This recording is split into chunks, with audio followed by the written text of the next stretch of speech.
Good evening, I'm Jeff Lyons. It is 9 o'clock here tonight on Thursday, July the 24th. Time for the First Alert Weather Show at 9 o'clock. I'm glad you're here. I'm watching your comments on the 14 News Facebook page. So if you have questions, comments, you want to weigh in, you can do that, and we'll check those out in a little while. Not a big weather week here, at least in terms of dynamic, changing, hard to predict weather. It's going to be hot. It's going to be humid. We know these things. It is July after all, but it's kind of July extra with 85 out there now and a feels like temperature of 94. So we are definitely roasting out there and will continue to do so at least through the first half of next week. Our heat advisory will continue through tonight, and I suspect the National Weather Service will extend it into Friday and perhaps the weekend too, as we'll have essentially the same weather conditions then that we've had today. Today, by the way, marked the highest heat index values that I've seen in this current heat advisory. There were some 110s out there and a few others, way up there. So these are big numbers, and they are hazardous as well if you're getting out there and you're not acclimated to the heat and not drinking enough and resting enough between exertion. The temperatures are going to stay in the mid-90s. Looks like Tuesday could be the hottest day in the next several. And then we start to break that heat wave down on Thursday. That's really the new information, or the headline, is that the end is in sight, not the end like boom, but the end of the hot temperatures. And we will start to reel in those 90s just a little bit.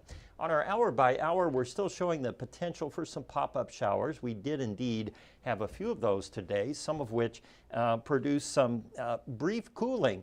One of those showers happened at the Vanderburgh County 4-H Fair and then moved near Evansville Regional Airport. The temperature actually pulled back 10 degrees for a whole half hour, and then it was right back up to its old tricks by about 4 o'clock this afternoon. That shower, I think, between 2 and 3 today. On the GFS model, this is cumulative rainfall through next week.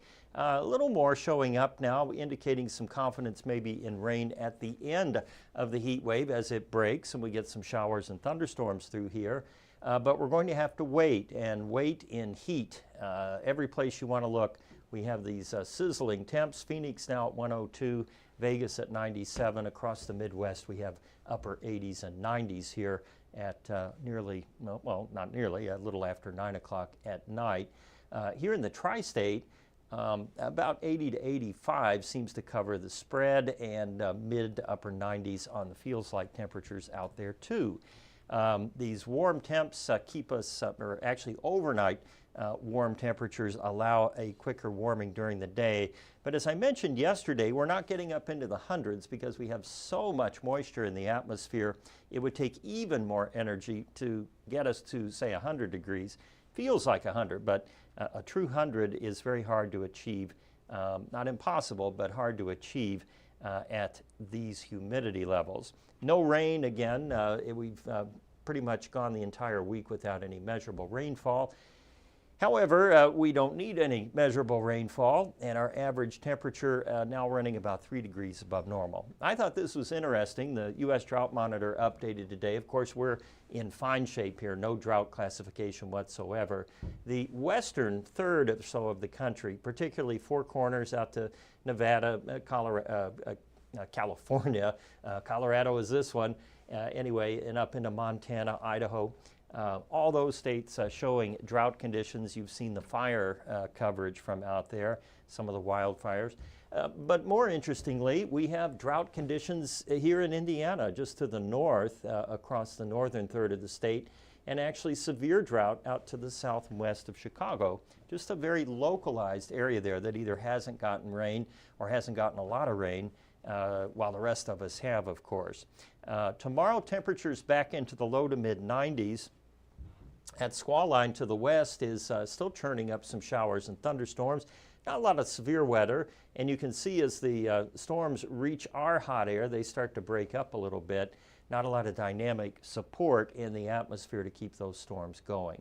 No chance for thunder or rain overnight tonight, and I think really even tomorrow, Saturday, while the chance for storms is not zero, it's pretty darn low. and it just is impossible for things to really get rolling unless we have some shear and a little more cold air aloft and things like that. So looking ahead, you're not going to see any big surprises here through the weekend other than some scattered thunderstorms at times for the lucky few. On the European model, this is the big information now. We begin to change that wind direction starting Tuesday, Wednesday to northerly, and that will pull down drier air from Canada. It should start knocking that humidity down a little bit and add maybe a chance of rain in there too through Wednesday and Thursday, and that should signal the end of the heat wave of this current one.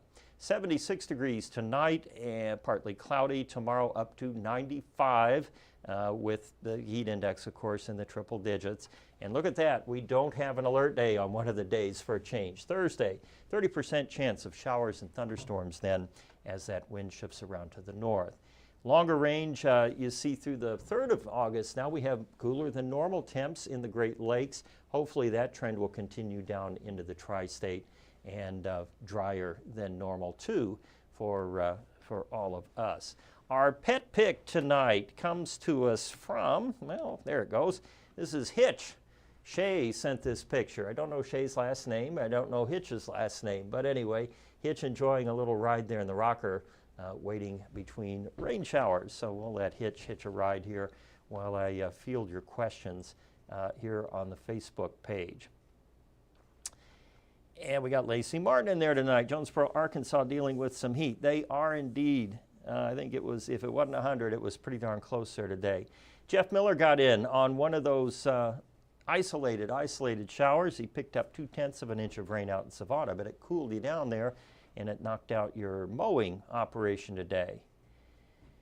William Rowley at a train convention finally got away, but it's hot in St. Louis. Yes, it is.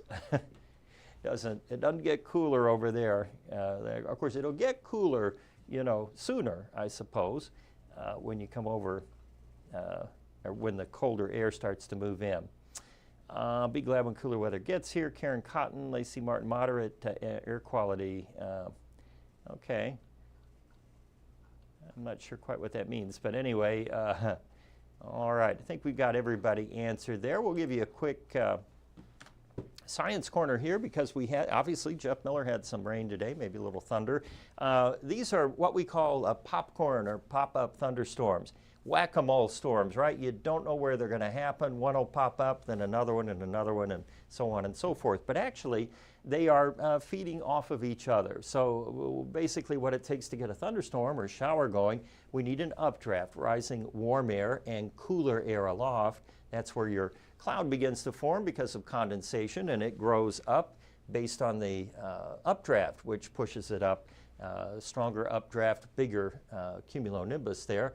In the mature stage, you'd hear thunder and see lightning. We would get the heaviest rain in there. But then as the storm continues to rain, you get equilibrium. So you have warm air coming up, cold air going out, and it just keeps moving along. But eventually something tips the balance, and you have more cool air coming out than warm air moving in. And that's when the storm then begins to dissipate. And sometimes it can do so in a dramatic way, sort of collapse and create a downburst. But in a normal situation, the cooler air then dominates the pattern. And so you have all that cool air coming down. You get that outflow boundary, which provides a refreshingly cool breeze, but it also seeds the atmosphere for another thunderstorm because eventually that air will displace warmer air, which was then forced aloft, and we start the process all over again, just like whack-a-mole. All right. And I think we got everybody else. Lacey wants to know what AMS means, American Meteorological Society, I think is the one you mean. Or it's the one I'm in, right? AMS. All right, I think we're good there, everybody. Cheyenne Hammonds, Tuesday's the birthday. It's going to be the hottest. Well, you're special, and we want you to feel that way, so we're going to jack the temperature up to 97. Maybe it won't actually get that hot. We can only hope. Anyway, I hope you have a great birthday, Cheyenne, and I hope the rest of you have a great night here. I will be gone tomorrow. Michael Fecka will be here on the 14 First Alert Weather Show at 9. He'll also be covering me during the day. As always, thanks for watching us here, and we're watching all of our streaming shows.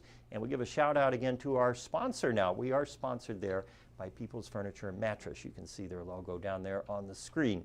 So can't do it without sponsors around here. We appreciate that, and we appreciate you. We can't do it without viewers either. I'll see you on 14 News at 10. Have a good night.